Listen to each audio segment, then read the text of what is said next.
Mari kita berdoa.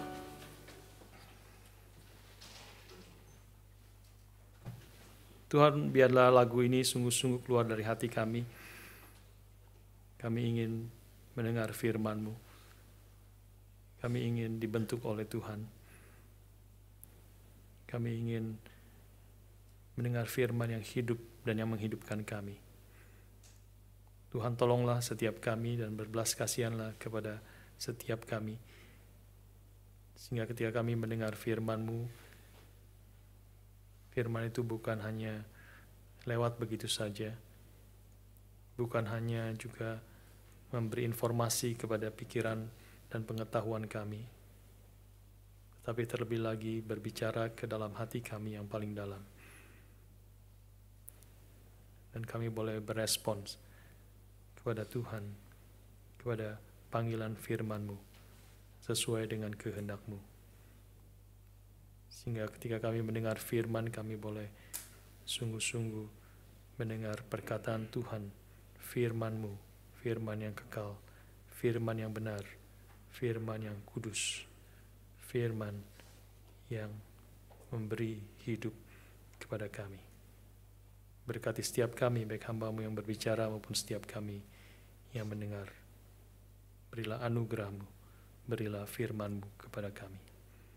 Di dalam nama Tuhan kami Yesus Kristus, kami bersyukur dan berdoa. Amin. Saudara sekalian, mari saya ajak kita membuka dua bagian firman Tuhan. Yang pertama dari 2 Petrus pasal yang pertama. 2 Petrus pasal yang pertama, ayat yang ke-5 sampai yang ke-11. Saya bacakan bagi saudara mulai ayat yang ke-5, saudara ayat yang ke-6, kita baca bergantian sampai ayat yang ke-11. 2 Petrus 1 ayat yang ke-5 sampai yang ke-11. Saya akan mulai ayat yang ke-5. Justru karena itu kamu harus dengan sungguh-sungguh berusaha untuk menambahkan kepada imanmu kebajikan dan kepada kebajikan pengetahuan.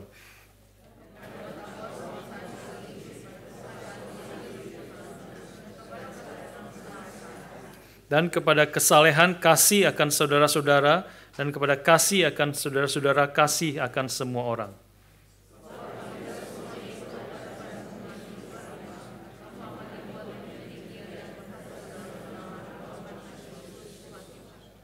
Tetapi barang siapa tidak memiliki semuanya itu, ia menjadi buta dan picik, karena ia lupa bahwa dosa-dosanya yang dahulu telah dihapuskan.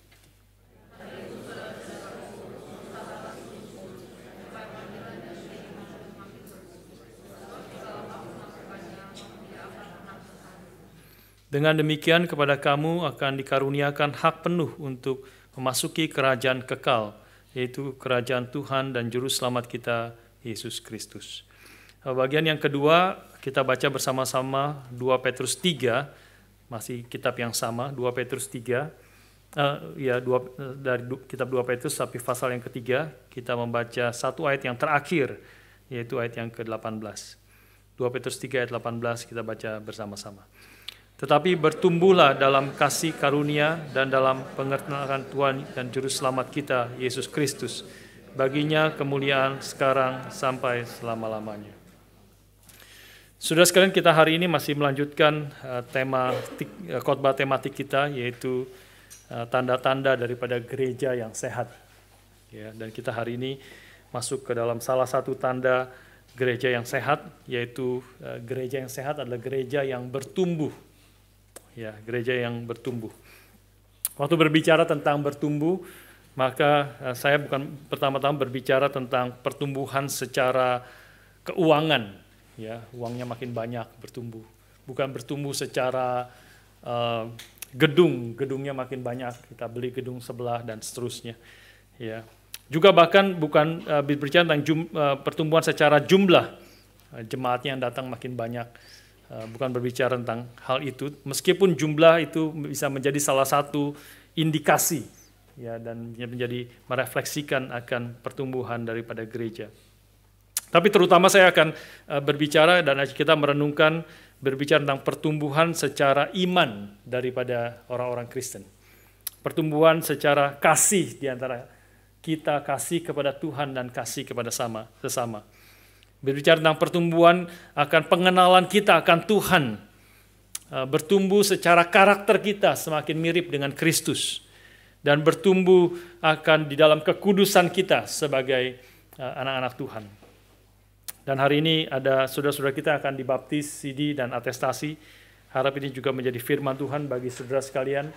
Ya, harap saudara momen ini menjadi momen yang penting dalam hidup saudara untuk boleh bertumbuh terus di dalam iman, di dalam kasih, di dalam pengenalan akan Tuhan, di dalam karaktermu, dan di dalam kekudusan hidupmu.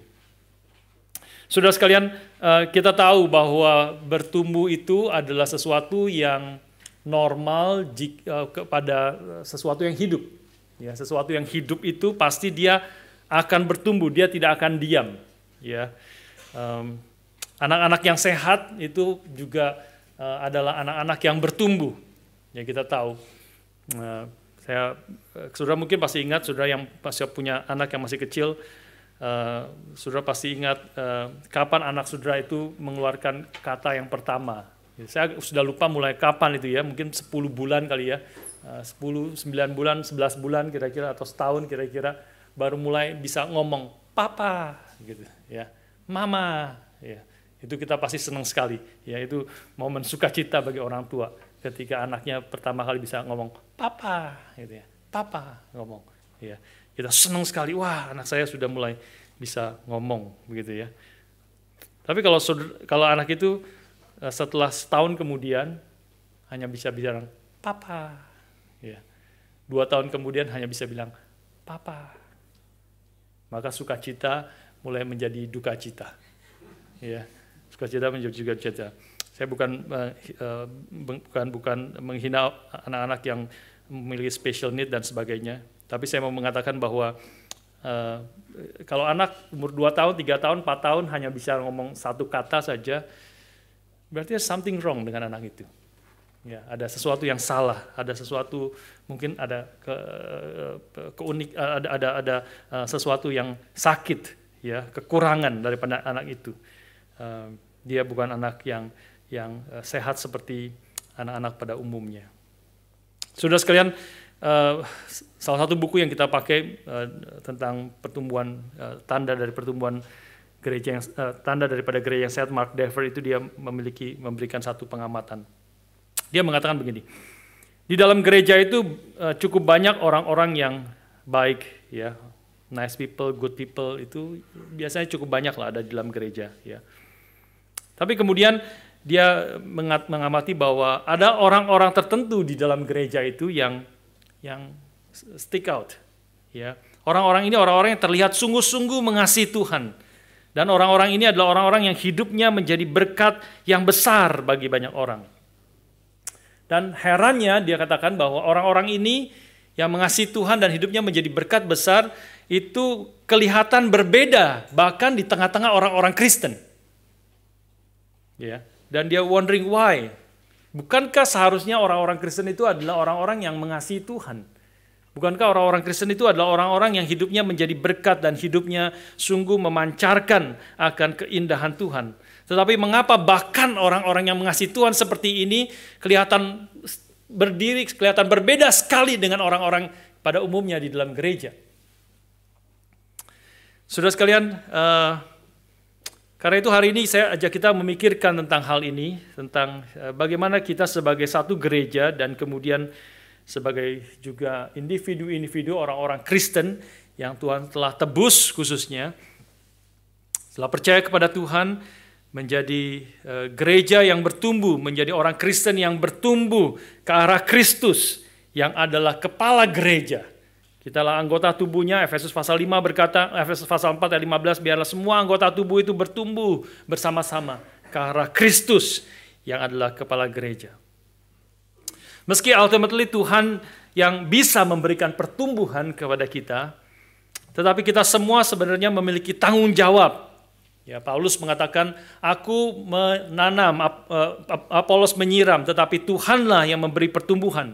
Memang betul bahwa Tuhan yang ultimately bisa memberi pertumbuhan iman kerohanian kepada kita. Tetapi Paulus memiliki tanggung jawab untuk menanam, untuk menyiram. Ya, di dalam 2 Petrus pasal 1 yang tadi kita baca, ayat yang kelima mengatakan, justru karena itu kamu harus dengan sungguh-sungguh berusaha. For this very reason, make every effort to add to your faith goodness, dan seterusnya. Kita harus berusaha, make every effort. Ada tanggung jawab kita untuk kita bertumbuh. Di dalam bagian yang terakhir, kitab 2 Petrus juga dikatakan, tetapi bertumbuhlah. Inilah satu perintah yang Rasul Petrus tuliskan kepada jemaat yang dia tulis. But grow in the grace and knowledge of our Lord and Savior Jesus Christ. Bertumbuhlah dalam kasih karunia dan dalam pengenalan akan Tuhan. Ini adalah perintah yang berarti kita ada tanggung jawab untuk kita boleh bertumbuh di dalam iman kita. Ada hal-hal yang harus kita kerjakan. Ada hal-hal yang harus kita pikirkan untuk kita boleh bertumbuh di dalam iman dan pengenalan kita akan Tuhan. Ini adalah kehendak Tuhan dan ini akan memuliakan Tuhan ketika hidup kita bertumbuh dan menghasilkan buah yang berkenan kepada Tuhan.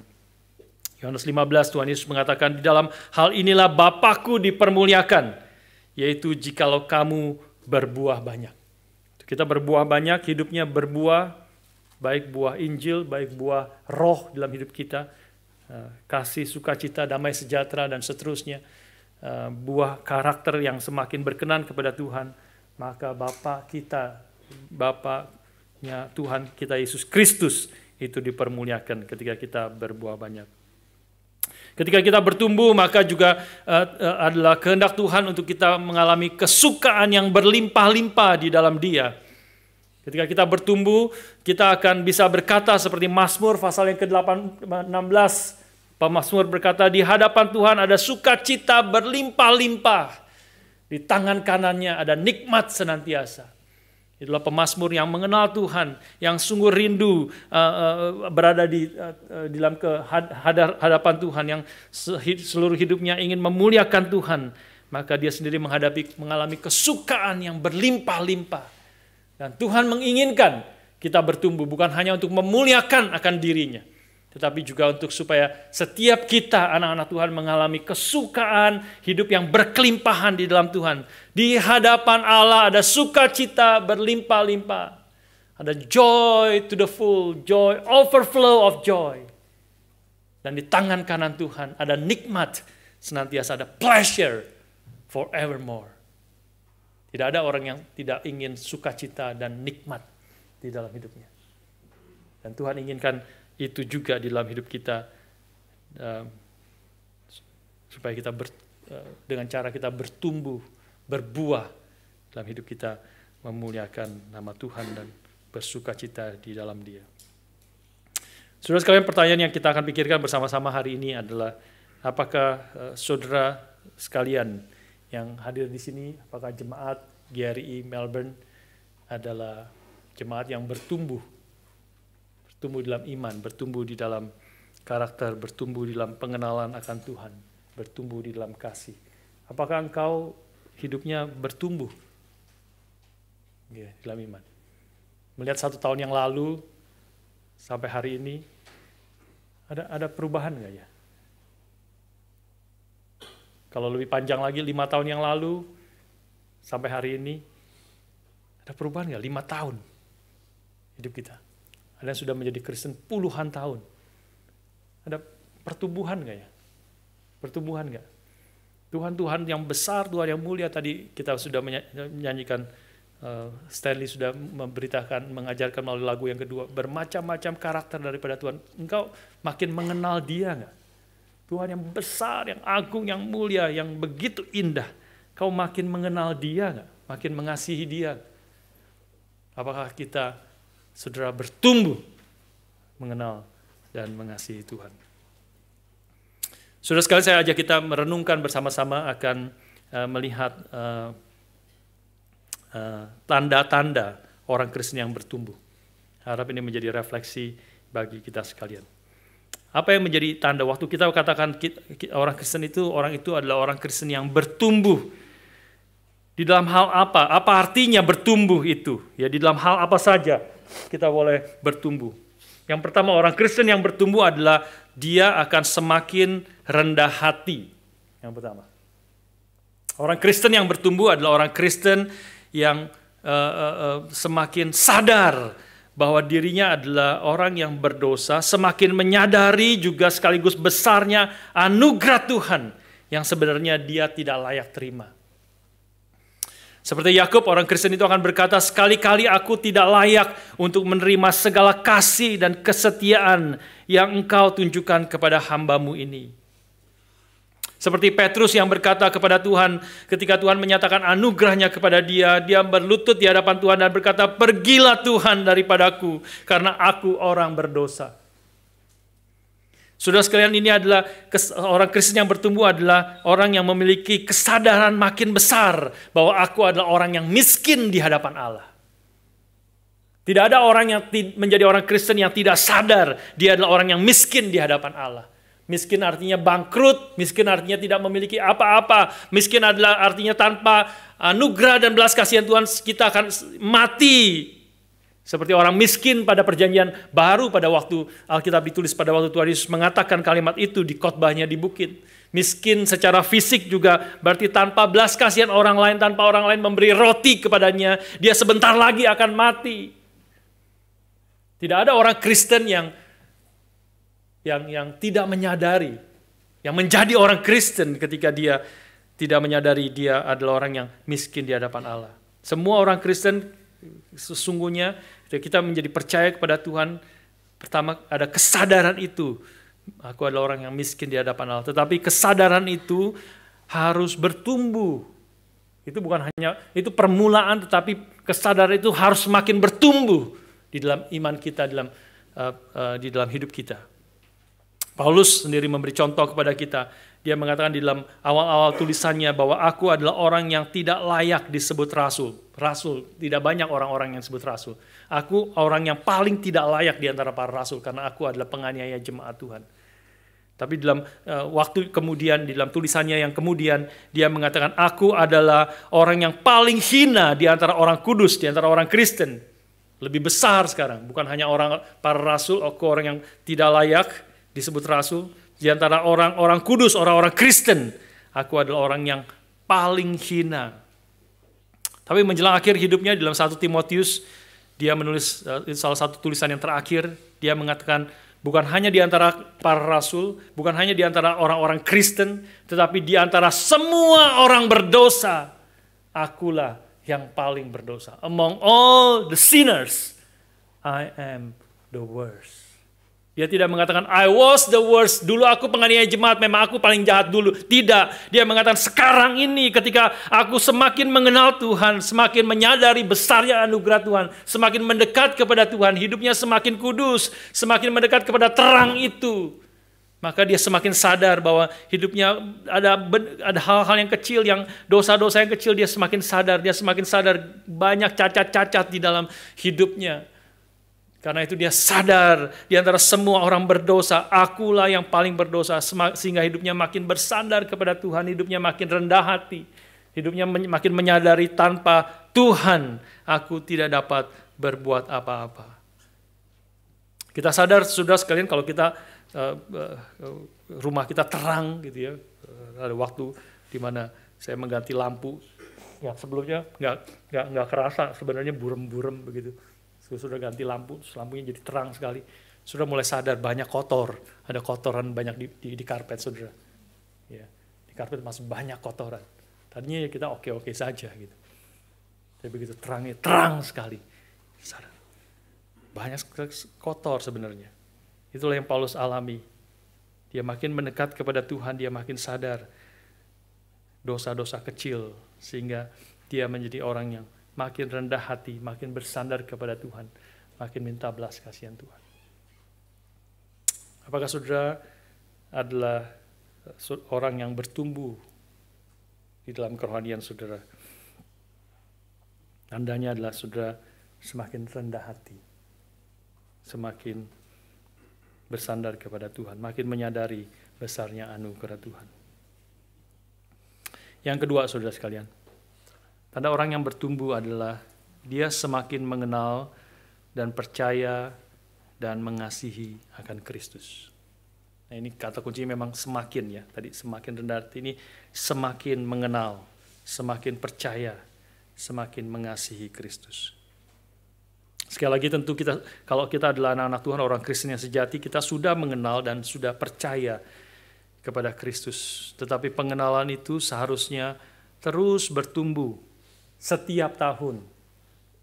Paling sedikit setiap tahun, akhir tahun, kita menjelang akhir tahun itu menjadi waktu, momen yang penting untuk refleksi, pikir, apakah aku makin mengasihi Kristus tahun ini dibandingkan dengan tahun yang lalu?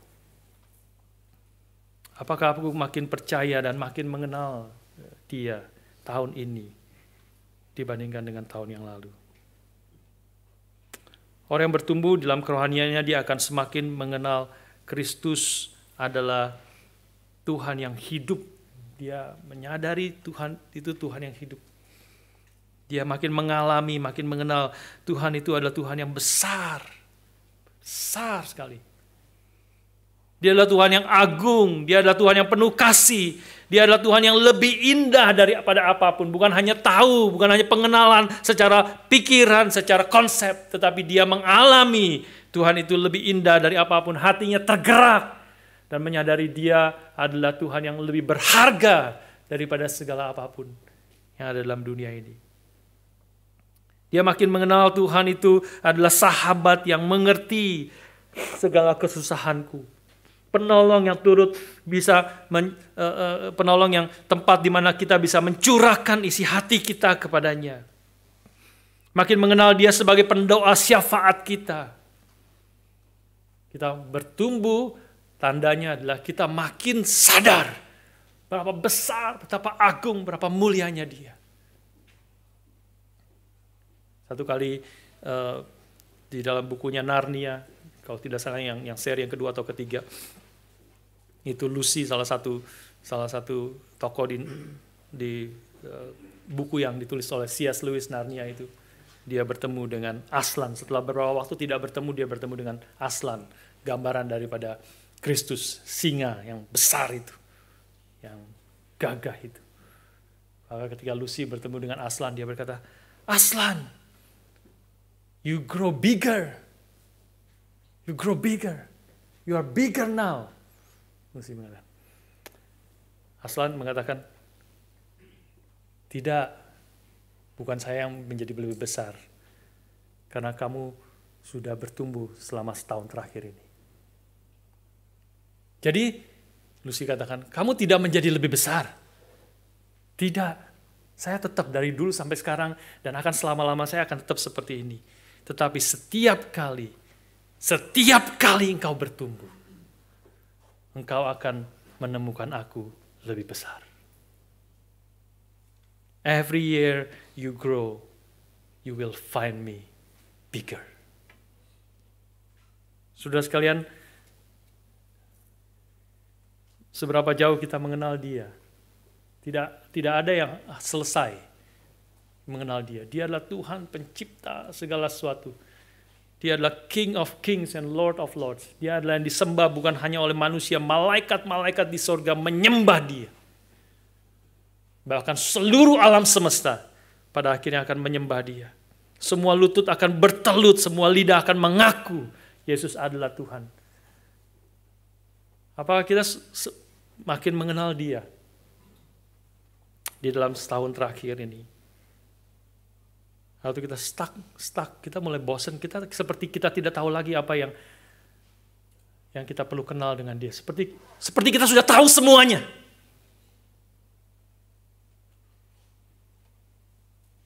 Membaca firman tidak lagi menggairahkan kita.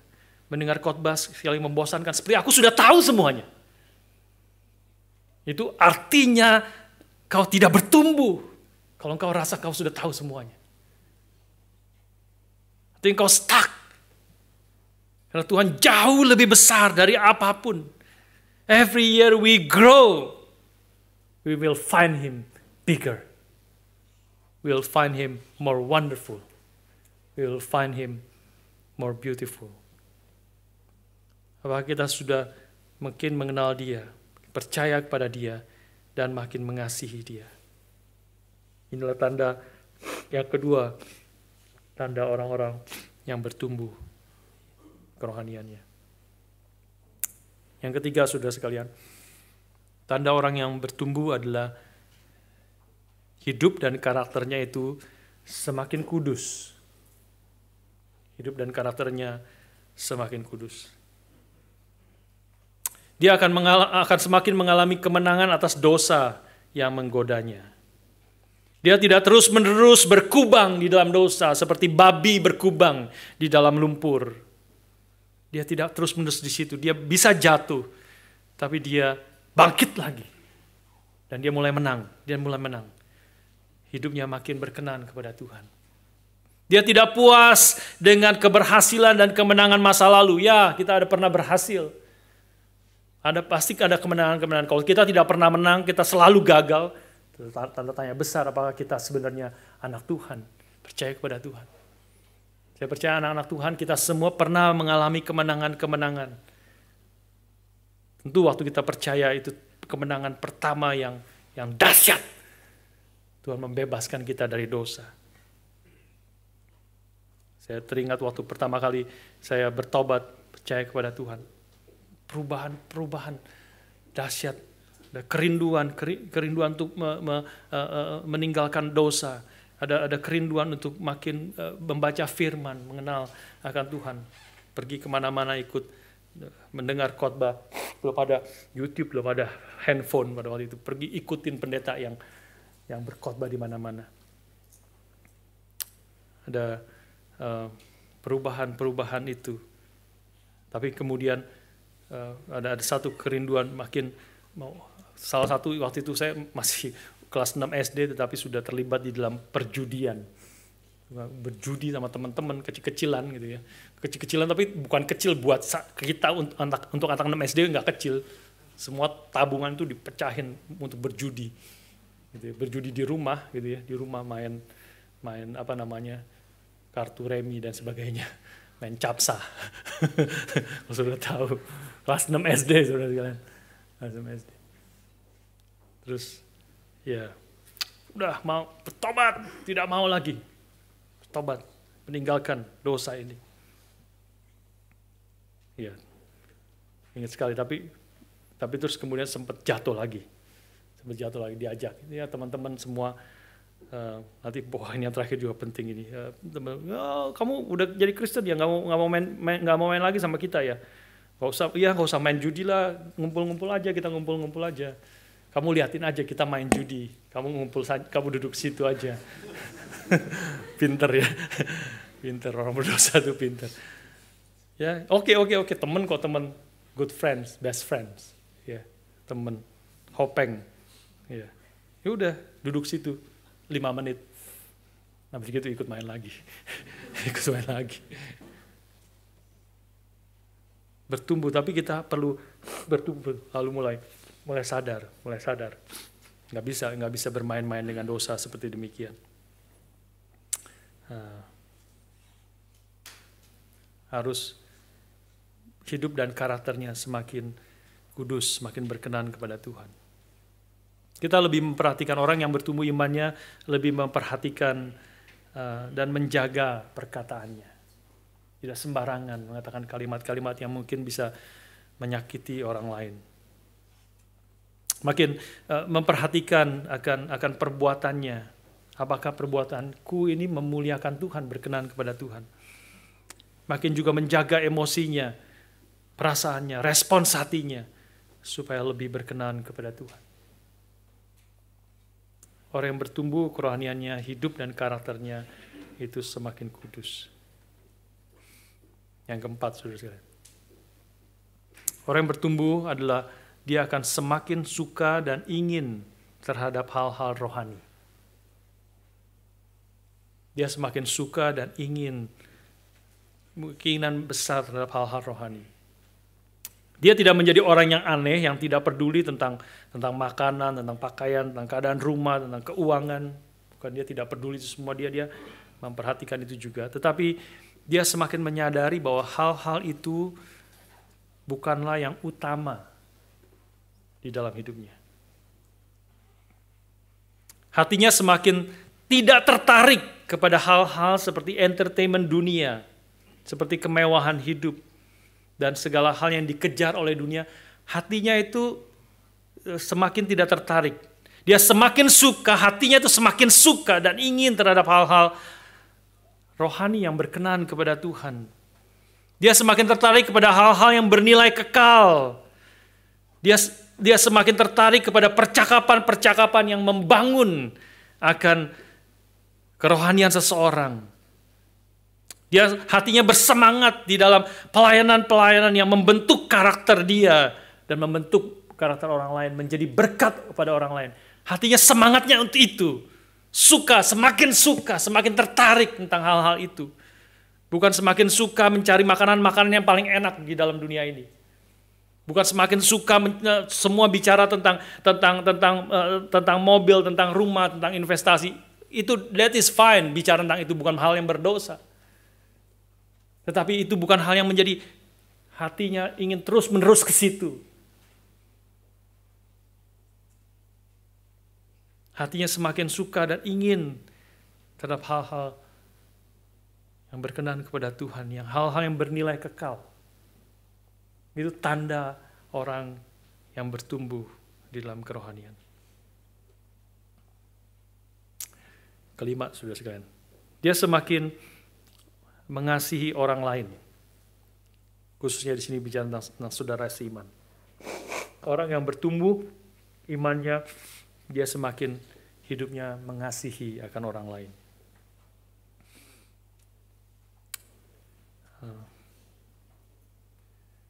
Apa yang dilakukan, orang bisa melihat kebaikannya dan perhatiannya kepada orang lain. Dia semakin punya kerelaan, berkorban, dan bukan mengutamakan dirinya. Dia tidak hanya memikirkan, menganggap kepentingan dirinya itu sebagai hal yang dia utamakan, yang dikejar. Selfish ambition. Tidak, dia semakin memperhatikan orang lain. Mengikuti teladan Kristus. Yang walaupun dalam rupa Allah tidak menganggap kesetaraannya sebagai Allah, sebagai milik yang harus dipertahankan. Melainkan dia mengosongkan dirinya. Menjadi manusia dia menjadi hamba, menjadi budak. Mencuci kaki murid-muridnya. Bukan hanya menjadi budak, dia sebagai budak dia taat sampai mati. Bukan saja sampai mati, dia mati di atas kayu salib. Dia melakukan itu semua karena kasihnya kepada saudara dan saya. Dan orang yang bertumbuh imannya semakin memiliki hati seperti Kristus, mengasihi orang-orang lain. Dia semakin mengerti kesulitan orang lain dan semakin memikirkan dan berusaha melakukan apa yang terbaik bagi orang-orang lain. Saudara sekalian, ini menjadi tentu satu refleksi bagi kita sekalian. Kalau kita justru sebaliknya semakin mencari kesalahan orang lain, semakin melihat kekurangan orang lain, itu tandanya kita bukan hanya tidak bertumbuh, artinya kita mundur dalam kerohanian kita. Karena orang yang bertumbuh dia akan penuh kasih. Bukan berarti dia berkompromi dengan dosa. Tadi kita sudah katakan dalam poin sebelumnya. Tapi dia mengerti kesulitan orang lain.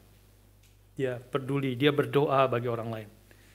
Dia ingin mendorong, melakukan, memberikan waktunya bagi orang lain. Semakin memberikan waktunya, ini adalah orang yang bertumbuh. Saudara sekalian, tanda yang keenam terakhir. Tanda yang keenam adalah orang yang bertumbuh itu dia semakin peduli dan memiliki hati yang mengasihi orang-orang yang berdosa di luar sana. Dia hatinya penuh dengan zealousness akan keselamatan orang lain. Dia memiliki orang yang bertumbuh imannya memiliki misi di rumah, di tempat kerjanya, di tempat sekolahnya, universitasnya, untuk membawa orang lain kepada Kristus. Dia memikirkan dan berdoa bagi orang-orang yang teman-teman yang belum percaya kepada Tuhan. Dia memperhatikan, berusaha lebih besar di dalam waktu yang available bagi dia. Dia menginginkan dan mengasihi orang-orang yang tidak percaya di sekelilingnya. Sekali lagi sebaliknya, tanda kemunduran adalah kita semakin tidak peduli terhadap keselamatan jiwa manusia dan perkembangan akan kerajaan Allah. Kita tidak pernah pikir, tidak pernah peduli, dan semakin tidak peduli akan keselamatan orang-orang lain. Kita terus coba pikir diri sendiri, kebutuhan sendiri, struggle diri sendiri. Artinya kita belum bertumbuh. Orang yang bertumbuh akan semakin berjuang melakukan segala sesuatu untuk keselamatan manusia, tanpa dilemahkan dengan hal-hal yang tidak selalu positif hasilnya. Ada tidak berhasil tanda kutip di dalam hasilnya, tapi dia terus berdoa, dia terus berbicara di dalam setiap kesempatan. Dia memberi persembahan, dia memuji Tuhan, dia memperhatikan orang lain. Dia mengunjungi orang lain. Dia memberitakan firman di dalam kesempatan yang ada, sesuai dengan posisi dan keadaan yang dia hadapi. Dan menganggap semua hal itu juga sekaligus privilege. Ketika dia melakukan itu semua, dia mengasihi, dia berjuang, dia mendoakan, dia memperhatikan orang lain, dia memberitakan firman Tuhan. Dia menganggap itu semua adalah privilege bagi dia. Itu adalah upah itu sendiri. Upahnya adalah ketika dia boleh mengerjakan itu dengan sukacita di hadapan Tuhan bagi kebaikan orang lain. Inilah menjadi tanda daripada orang-orang yang bertumbuh. Baiklah kita semua, anak-anak Tuhan, Jemaat Gary Melbourne, semua yang hadir hari ini, boleh memikirkan dan merefleksikan hidup kita di hadapan Tuhan. Apakah kita adalah orang-orang yang semakin bertumbuh di dalam iman kita, semakin bertumbuh dalam mengasihi Tuhan, semakin bertumbuh di dalam karakter kita, semakin serupa dengan Kristus. Bagian yang terakhir saya ajak kita memikirkan bagaimana caranya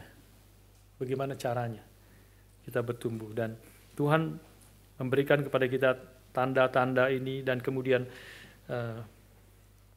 juga memberikan kepada kita sarananya untuk kita boleh bertumbuh. Kita mau bertumbuh, kita sudah sadar masih kurang sekali bertumbuh. Ya. Tapi Tuhan juga memberikan kepada kita sarana. Ketika dia memerintahkan kepada kita, bertumbuhlah dalam pengenalan akan Aku. Bertumbuhlah dalam kasih karunia, dalam pengenalan akan Yesus Tuhan kita, Juru Selamat kita Yesus Kristus. Berusahalah untuk menambahkan kepada imanmu kebajikan pengetahuan penguasaan diri ketekunan, dan kepada ketekunan kesalehan, dan kepada kesalehan kasih akan saudara-saudara, dan kasih akan saudara-saudara, kasih akan semua orang. Berusahalah dengan sungguh-sungguh. Maka Tuhan bukan hanya memerintahkan kita bertumbuh, tetapi dia juga memberikan kita sarana untuk kita bertumbuh. Apa yang disebut sebagai means of grace. Sarana-sarana yang available bagi orang-orang Kristen. Bagi semua kita. Bagi semua anak-anak Tuhan is available bagi kita. Untuk kita boleh pakai. Tuhan sudah memberikan kepada kita bukan hanya goal, tujuan yang dia inginkan. Tetapi dia juga memberikan caranya, sarananya. Untuk kita bertumbuh menuju pertumbuhan yang Tuhan inginkan, menjadi serupa dengan Kristus. Maka kita pikirkan dengan singkat, ada 3 sarana yang Tuhan berikan kepada kita. Kita boleh renungan hari ini. Yang pertama adalah kita boleh secara konsisten menggunakan means of grace yang bersifat personal. Ya, sarana pertumbuhan iman yang bersifat personal. Maksudnya apa personal? Personal adalah artinya kita sendiri yang harus menggunakannya secara pribadi. Ini tidak bisa diwakilkan oleh orang lain. Ya, saudara-saudara sekalian yang remaja sekarang kan di baptis CD, tidak bisa diwakilkan lagi oleh orang tuamu. Ya, saudara sendiri yang harus sekarang bertanggung jawab, sudah dewasa, di confirm imannya, kan dibaptis. Menjadi sarana yang available bagi semua kita, anak-anak Tuhan, untuk kita boleh pakai. Kita pakai sarana itu untuk kita bertumbuh, makin mengenal Tuhan. Yang pertama adalah membaca dan merenungkan firman Tuhan. Dan berdoa secara pribadi. Kembali kepada yang very basic, sangat basic, kepada hal yang sangat esensial. Ya. Sudah tahu lagu anak-anak ya? Baca kitab suci, doa tiap hari, doa tiap hari. Kalau mau tumbuh, baca kitab suci, doa tiap hari. Very simple. Dari kecil, dari hal yang pertama yang akan kita belajar ketika datang sekolah minggu. Baca kitab suci, doa tiap hari, kalau mau tumbuh. Tapi ini sangat esensial. Karena tidak ada orang yang bisa bertumbuh tanpa membaca, merenungkan firman. Tanpa berdoa secara pribadi setiap hari. J.C. Ryle mengatakan kalimat, wrong here, a man is wrong all the way through. Very basic and very principle. Kalau engkau salah di dalam hal ini, kalau tidak pakai sarana yang Tuhan sudah berikan kepada kita, available bagi kita firman Tuhan yang begitu banyak yang kita miliki, bukan hanya yang sekarang, bukan hanya yang secara fisik, kita tahu sudah berbagai puluhan versi yang kita ada di handphone kita.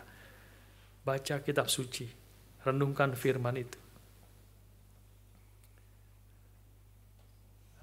Tidak bisa ditekankan lebih lagi, ya. Terlalu banyak, tidak bisa ditekankan terlalu sering membaca dan merenungkan firman. Firman-Mu pelita bagi kakiku dan terang bagi jalanku. Orang yang merenungkan firman adalah orang yang akan menjadi seperti pohon yang ditanam di tepi aliran air, yang menghasilkan buahnya pada musimnya. Sebaliknya orang yang tidak merenungkan firman, boleh dikatakan situ Mazmur pasal pertama, orang fasik itu yang tidak merenungkan firman, yang tidak menyukai firman Tuhan, maka dia akan seperti sekam yang ditiup angin, kulit daripada gabah yang ditiup angin, dibuang dan diinjak orang, tidak ada gunanya. Baca dan merenungkan firman. Ya. Sekali lagi hal-hal yang very basic. Biarlah kita pakai, biarlah kita setia di dalam kehidupan kita. Karena sekali lagi, it's impossible. Kita mau hidup memuliakan Tuhan, mau berkenan kepada Tuhan, mau bertumbuh iman kita. Tapi kita tidak pernah baca dan merenungkan firman. Atau cepat-cepat sekali. Cepat-cepat, 1 menit, 2 menit. Membaca renungan dari Tim Keller. 1 menit selesai. Tidak salah, itu it's good. Perenungan yang sangat bagus. Sangat simple tapi limpah. Tapi kalau kau cuma baca dan selesai dan tidak memikirkan, berdoa, pikir, renungkan, self-reflection di hadapan Tuhan. Di hadapan kebenaran firman Tuhan itu, maka itu hanya akan membuat kita menenangkan hati nurani kita saja. Tapi kita tidak sungguh-sungguh bertumbuh. Di dalam Reformed Fellowship kita sedang membahas buku Reset. Ya, saya belum pernah kutip di sini ya. Hari ini saya mau kutip hal-hal baik yang kita bisa belajar di situ, para pria, para bapak sekarang yang banyak ikut. Kita belajar, dia menceritakan salah satu apa yang terjadi di dalam perang Irak tahun 2006. Dia mencatat tahun 2006 musim gugur ketika Amerika berperang dengan Irak. Di situ semakin lama semakin jelas bagi jenderal-jenderal di Amerika tentara Amerika bahwa kita makin susah, peperangan makin susah dan kayaknya kita bakal kalah. Ya. Makin kacau peperangan itu. Dan pemimpinnya Jenderal George Casey, dia terus ngotot untuk menerapkan strategi yang semakin sulit dilaksanakan. Akhirnya jenderal yang di lapangan, itu Jenderal Peter Pace, dia ketua pelaksana di lapangan, dia kemudian meminta nasihat kepada jenderal yang sudah pensiun, sudah senior, sudah pensiun, yang bernama Jenderal Jack Kane. Dia minta nasihat, gimana nih, kamu lihat perang kita, kamu sudah mengalami perang di tempat-tempat yang lain, bagaimana kamu melihat ini, apa yang kita sedang hadapi dan apa yang bisa kau memberi nasihat kepada kami.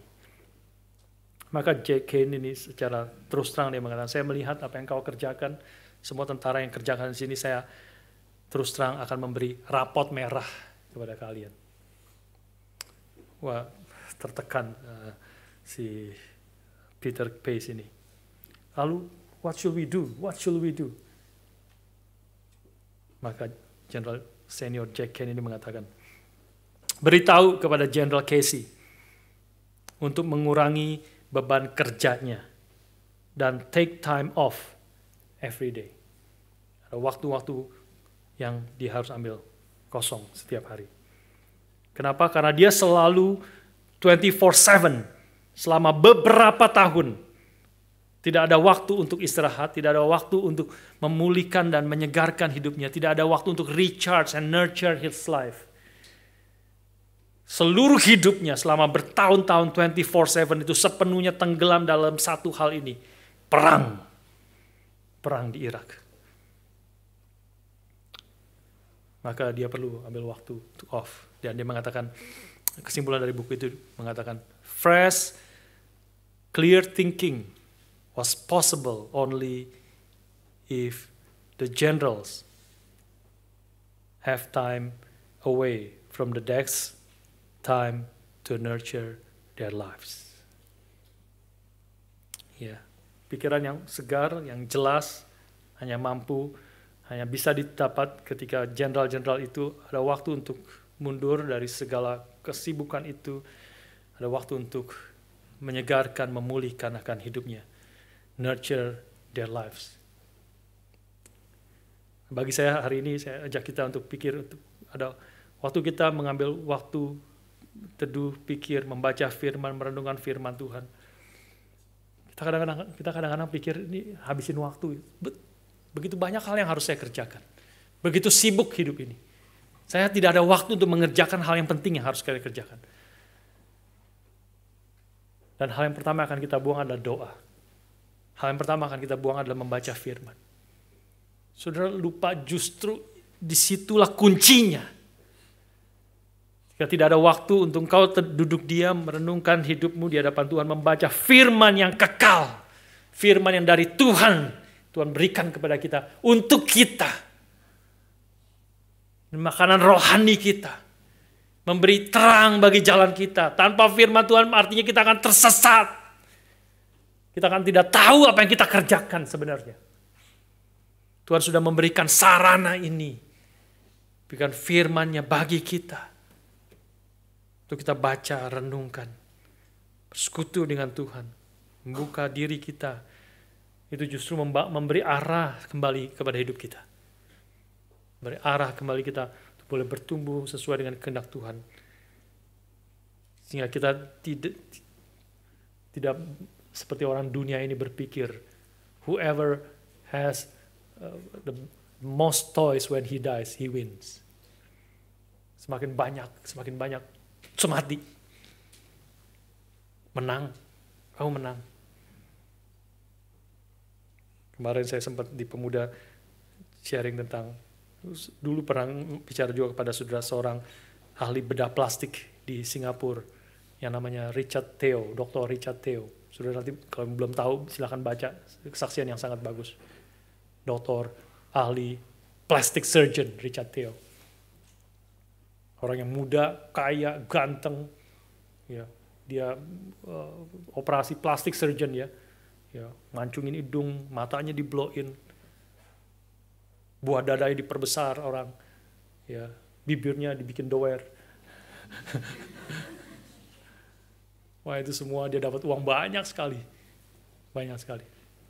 Umur belum sampai 40 di Singapura, dia bilang, sekarang aku pengen beli Ferrari. Ferrari. Wah, beli Honda aja mahal sekali di Singapura. Ini Ferrari.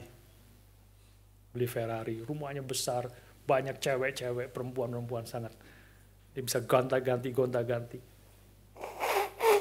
Dia nggak perlu Tuhan. Teman-temannya ajakin dia ke gereja. Nggak perlu Tuhan. Dia sombong sekali. Bahkan dia mengatakan, suruh gerejamu, suruh pendetamu ganti jam kebaktinya jam 2 siang. Saya baru bisa datang. Selain itu nggak ada waktu saya. Sombongnya kayak gitu. Sampai Tuhan beranugerah kepada dia. Tuhan kasih dia kanker. Lung cancer. Stadium yang keempat. Dan itu membuat dia bergumul dan membawa dia kembali kepada Tuhan. Membawa dia bertobat.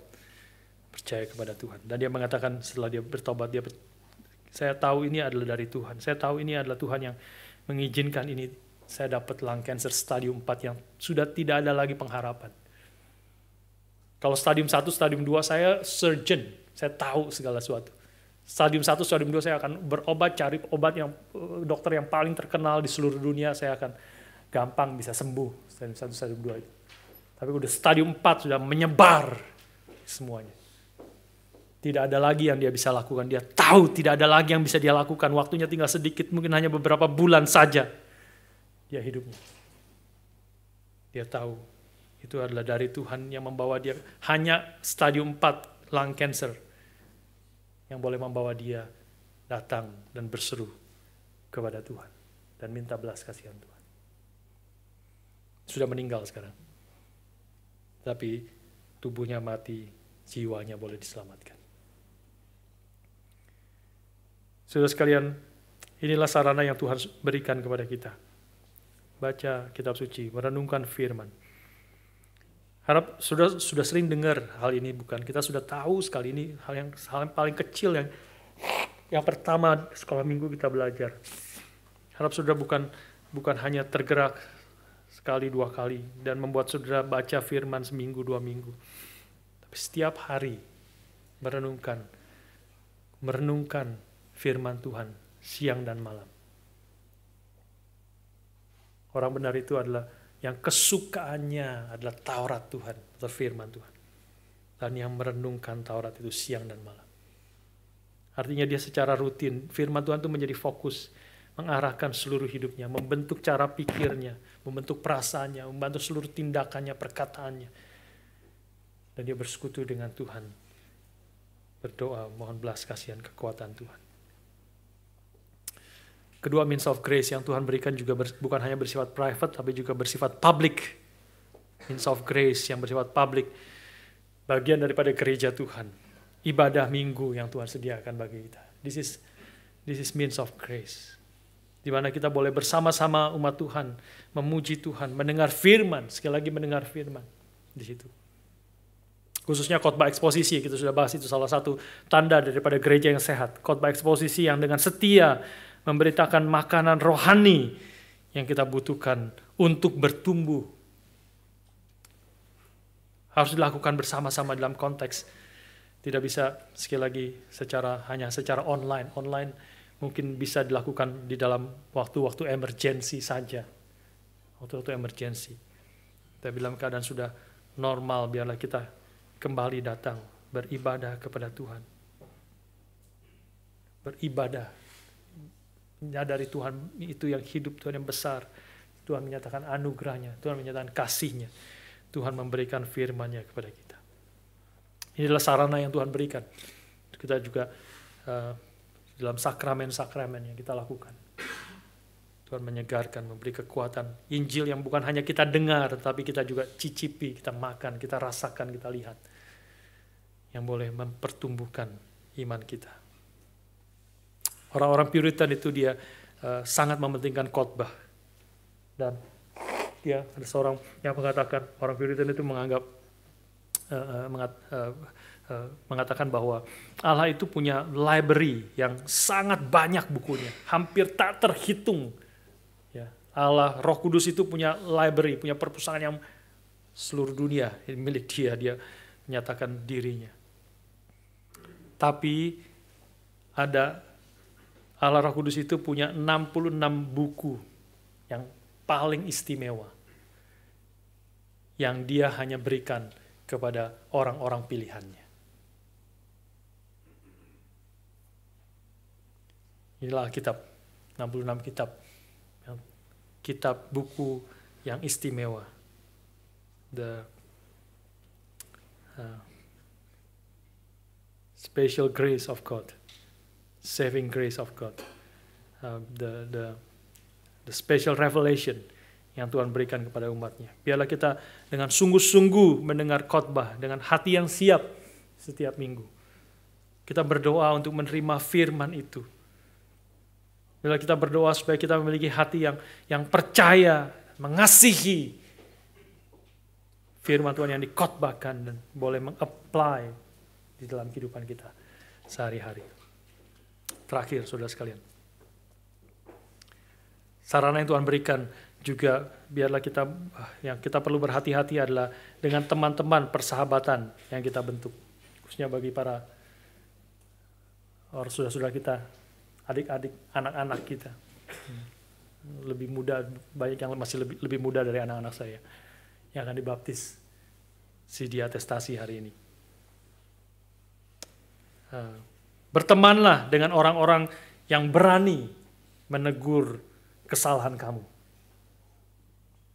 Bertemanlah dengan saudara-saudara seiman yang berani menegur dosamu. Ya. Yang mendorong kau untuk hidup sesuai dengan kehendak Tuhan. Jangan sebaliknya. Jangan sebaliknya. Tentu kita perlu menjadi saksi di tengah-tengah dunia ini. Tetapi biarlah kita jangan bersahabat secara dekat dan menghabiskan waktu yang banyak dengan orang-orang yang tidak percaya Tuhan, yang terus akan menarik kita, membawa kita jauh daripada Tuhan. Saudara-saudara seiman, persahabatan yang baik itu adalah means of grace yang Tuhan sediakan bagi kita anak-anak Tuhan untuk bertumbuh. Charles Spurgeon mengatakan, "Oh Christian, the world is not your friend. If it is, then you are not God's friend." Itu tentu bahasa lain dari Yakobus pasal 4 ayat keempat, bukan? Barang siapa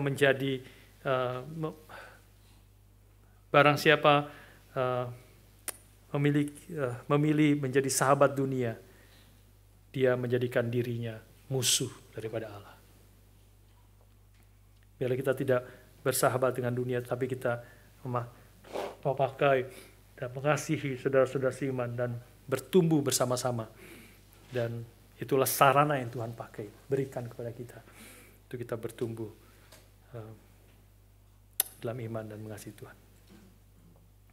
Harap kebenaran firman ini boleh bahwa kita sungguh-sungguh merenungkan bagi setiap kita, bukan hanya bagi saudara-saudara kita akan dibaptis di atestasi, bagi setiap kita boleh merenungkan apakah kita adalah orang-orang Kristen yang bertumbuh. Dan saya berharap berdoa supaya kita, gereja GRI Melbourne, dan juga setiap kita yang adalah anggotanya di dalamnya, kita menjadi orang-orang Kristen yang bertumbuh di dalam iman kita.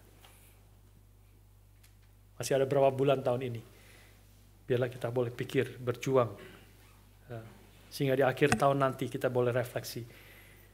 Ada hal-hal pertumbuhan yang baik yang Tuhan berikan kepada kita. Ada ketaatan yang kita lakukan, tanggung jawab yang kita kerjakan. Dan melalui itu Tuhan memberi pertumbuhan, memberkati, dan memimpin hidup kita. Mari kita berdoa.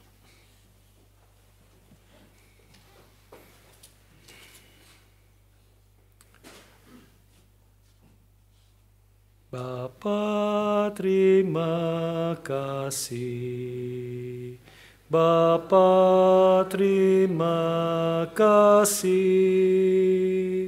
Bapa di dalam surga, puji terima kasih. Mari kita berdiri bersama-sama. Bapa, terima kasih. Terima kasih. Bapa di dalam surga, puji terima kasih. Tuhan berkati setiap kami, setiap firman yang sudah kami dengar, biarlah Engkau memberkatinya boleh bertumbuh di dalam hati kami, sehingga kami boleh sungguh-sungguh menjadi anak-anak Tuhan yang bertumbuh di dalam iman kami, dalam kerohanian kami, dalam pengenalan kami akan Engkau, di dalam kasih kami kepadamu, kasih kami kepada sesama. Tuhan, tolonglah kami dan pimpin umat-Mu, Roh-Mu yang kudus, kiranya bekerja dan menyatakan anugerah dan belas kasihan-Mu bagi setiap kami.